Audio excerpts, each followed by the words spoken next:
In the same fashion, the word khalaqa does not serve that purpose. Because Allah could create something, but later on it changes. Yes?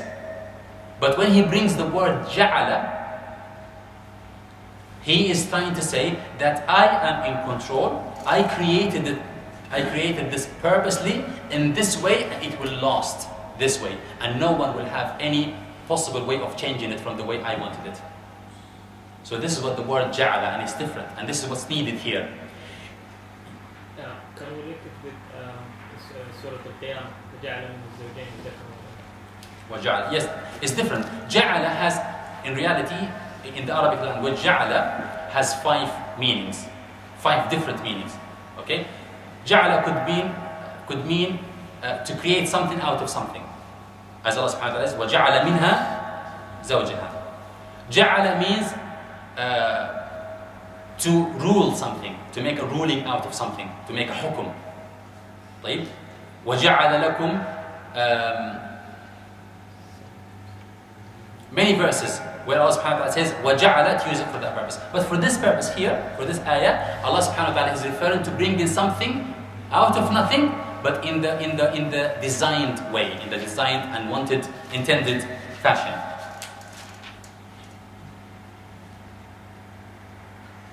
Even ja'ala, is it equivalent to khalaqa? Is it equivalent to khalaqa? No, it's khalaqa and more. Khalaqa, an additional meaning on top of it. Okay, so the word here ja'ala is for a purpose. To refute the people who claim that there is no judgment day, you have to prove to them 3 things. Okay, the first thing, that Allah subhanahu wa ta'ala is very wise, because it's impossible for anybody with wisdom to do things without purpose. For anybody to do anything without a purpose, he or she is being silly. And we call people silly if they do things, if they laugh without a purpose. What do you tell them? You're being silly. Why are you doing this? So anything without a purpose is silliness. So Allah subhanahu wa ta'ala, if He wants to prove to them that there is actually a purpose, and if there is a purpose, there must be some sort of accounting, and for this accounting to take place, there must be some resurrection after life. So Allah needs to prove to them that He is wise. So the first way of proving that there is a day of judgment, Allah needs to prove to them that what? He is wise. And the second thing He needs to prove to them as well, that He is capable. Because not everybody who wants anything to happen is capable of making it happen, isn't it? So Allah subhanahu wa ta'ala has to bring evidence that proves that He's actually what? Capable. And also, He needs to give them a third way of proving it, is to show them that Allah subhanahu wa ta'ala has provided for them. Because resurrection is going to take place on whom? On people, isn't it? So you need to tell them that, look, this is what I did for you, this is what I did for you, this is what I did for you, and this is what I did for you. And if I did all that things for you, could that go away without accounting? No. So you need to tell them how you are in control of this universe and you are sustaining them. And you will see these 3 purposes are served in the second segment of Surah An-Naba. Who can repeat them? What's the first one? If you want to prove that there is a day of judgment, what do you need to prove? The first one? Yeah? Allah is wise, very good. The second thing? He is capable. Nothing stops Him from doing what He pleases. And the third thing, you need to prove that He has blessings on people, which makes them believe that they will be accounted for them, that He is sustaining them, He is controlling their life and providing them with means for living. I'll give you an example. And in fact, I was thinking about this one only yesterday when I was going to work. I saw people at 9 o'clock, and I was late myself for work. And everybody was rushing, 10 to 9, and everybody was running, trying to catch up with work. And I was thinking, subhanAllah, why is everybody desperate to get to where they want to get at a specific time? Why? Because they know that there is an employer who has a business, who has a building, who has a system for clocking in and clocking out, and who will be accounting people. If they do as he said, they will be rewarded in a form of salary. If they don't, they will be given a warning. So people take things seriously when they see a system in place. When there is no system, people will be relaxed. If you don't give them a card to swipe in and out every time they come in and go out, will they be on time? No. Create a system and see how people will be very disciplined. Do you understand? So what Allah subhanahu wa ta'ala is showing us in this context, that there is a system. Pay attention, there is a system. And this is what we need. If we could not disobey our employers, because there is some sort of system, we need to look at the universe around us. We need to look at the phenomena that control us. We need to look at ourselves. What is happening and how Allah subhanahu wa ta'ala is providing us with sustenance. If we do that, wallahi, we will be worshipping Allah subhanahu wa ta'ala and we will be fearing Him a lot. But our problem is that we are heedless. We are so heedless of what surrounds us. So basically, these three purposes are being served in the second part of Surah An-Naba. The word ja'ala is serving the first purpose, which is the fact that He is capable and He is able to do things as He wishes. He puts the right thing at the right place, in the right time. He does things as He wants them to happen. This is what the word ja'ala. That's why it is more convenient, more appropriate than the word khalaqa.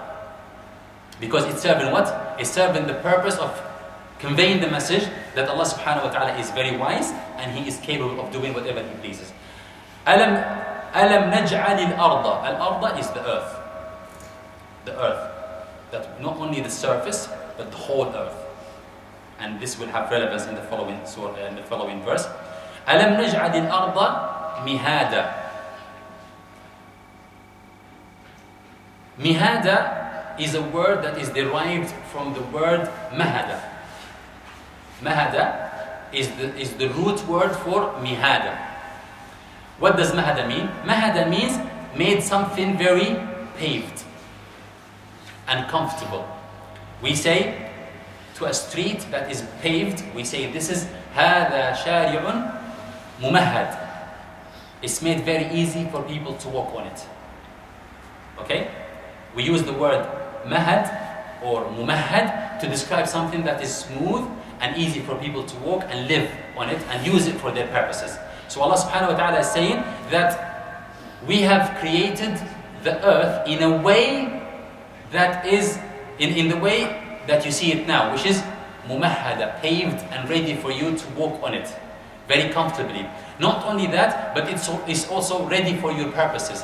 There are pieces of land that we use for walking on it, yes? But there are other pieces of land which we use for our farming purposes. Are they equally the same? No, they are different. In those pieces of land, on those types of land, we cannot actually grow things. In other types of land, we cannot, we can only make it as a pavement for people to walk as passages.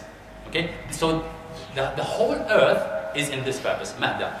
And also they say, mahd is actually derived from the word mahd as in the bed for the baby, a cradle. Okay? In a way, Allah subhanahu wa ta'ala is saying that I have created the earth in a way that is actually holding you like a mother holds its baby. In a way that the baby is not aware of how he is being protected. But he is actually being protected, he's being looked after, he's being provided for, and he's being moved from one place to the other in this cradle. Everybody knows what the cradle is. Yeah? The small box where you put the babies. Okay, so Allah subhanahu wa ta'ala said, we have made the earth as a cradle. أَلَمْ نَجْعَلِ الْأَرْضَ مِهَادًا. And in this, Allah is telling them, the earth is made in a way that is very comfortable for you. But are you guys doing anything for it to remain in the way it is? You are just like a baby who is being put in that cushion in the cradle and he's not aware of anything. His milk comes to him, his nappies get changed, he is comfortable, he is in a warm place, he is in a safe place, but he doesn't know anything about that. So Allah subhanahu wa ta'ala is telling you and I, when we walk in this earth, and the earth never shakes below our feet. Do we ever think that why doesn't it shake? Do we ever think that who has made the earth the way it is? We should be. Because these are one of the signs of Allah subhanahu wa ta'ala. And I said earlier, he used the present tense, which is continuous. Okay? For us to look at these things around us and reflect. In the Arabic language, when you use a present tense, you're describing something that you want the person listening to you to imagine it in his head. And to reflect on it and think about it. Because it's one of the days, one of the day-to-day things. So you need to be looking into it and thinking. These kuffar, can they see the earth? They can. But have they actually thought about these kind of ideas? They don't. So Allah subhanahu wa ta'ala has drew their attention, has excited their minds, and then he threw the question to them. أَلَمْ نَجْعَلِ الْأَرْضَ مِهَادًا? For them to think back and say, of course, the ard is mihad. The ard is made very comfortable for us. The ard is like a cushion for us. We don't know how it's happening, but everything is actually running as we wish. And then Allah subhanahu wa ta'ala says, because somebody could say, if this earth is created for a purpose, and if this earth is being made very comfortable, what about the mountains? Sticking out in the middle of the desert, and we can't think of any purposes for them. What are they for? Before you even think like that, Allah says, وَالْجِبَالَ أَوْتَادًا. So everything is comfortable, everything is smooth, everything is paved, everything is ready for you to use. And if you think about those areas where there are sticking parts of the earth, called mountains, and you are wondering what they are for, could they be for no purpose? The answer is no. There isn't anything for no purpose. Al-Jibal is Awtada. Al-Jibal is the mountains. Awtada is a plural form of Watad. Watad. In English, Watad is called peg, a peg. And pegs are these sort of pieces of wood, sticks, thick and kind of long. The lower part of them is very thin and sharp. The upper part is quite thick. It's like a needle. To hold the tent. It's used for holding a tent. Okay? So what you do, what you see above the ground of the peg is only a small portion, but the vast majority of it is where? It's actually below. And if you want the tent to be stable and to stay where it is, you need to dig as deep as you can. Otherwise, the weakest of all winds will come and will blow your tent away. Okay? So Allah subhanahu wa ta'ala is saying, even if you look at the mountains around you, okay, don't think that they are there for no purpose. They are there for a purpose. So again, Allah subhanahu wa ta'ala is proving that Allah is what? Wise. Do you see? Follow the discussion. Allah is proving them, don't think that there is anything around you without a purpose. Everything around you is for a purpose. وَالْجِبَالَ أَوْتَادًا. Scholars, they say there's a beautiful example here, or Allah subhanahu wa ta'ala gave in the first surah, in the first verse, Allah says, أَلَمْ نَجْعَلِ الْأَرْضَ مِهَادًا. We made the earth as a cradle, yes? But where would you normally put a cradle? In the house. Is it a safe place? The cradle is a safe place. But what about the house itself? In case you ask about the house itself, Allah is telling you, the house itself is also safe by means of the pegs. So there is relevance between the two. If you think about the house being the tent, and the cradle is in the tent, okay? The cradle is safe, but the cradle is never safe if the tent itself is not safe. So Allah is telling us, everything is safe, everything is provided for you, and you're not even aware. The cradle is safe and your house is safe.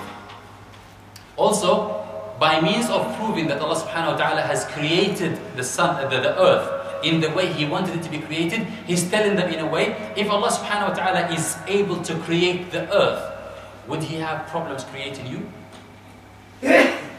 Would Allah subhanahu wa ta'ala, if He managed to create the earth, would He have a problem? Not only created, but He created in the fashion He wanted to create it. Would He have a problem creating you? No. Allah subhanahu wa ta'ala says in the Quran, لَخَلْقُ السَّمَاوَاتِ وَالْأَرْضِ أَكْبَرُ مِنْ خَلْقِ النَّاسِ. The creation of the heaven and earth is by ways much more complicated and much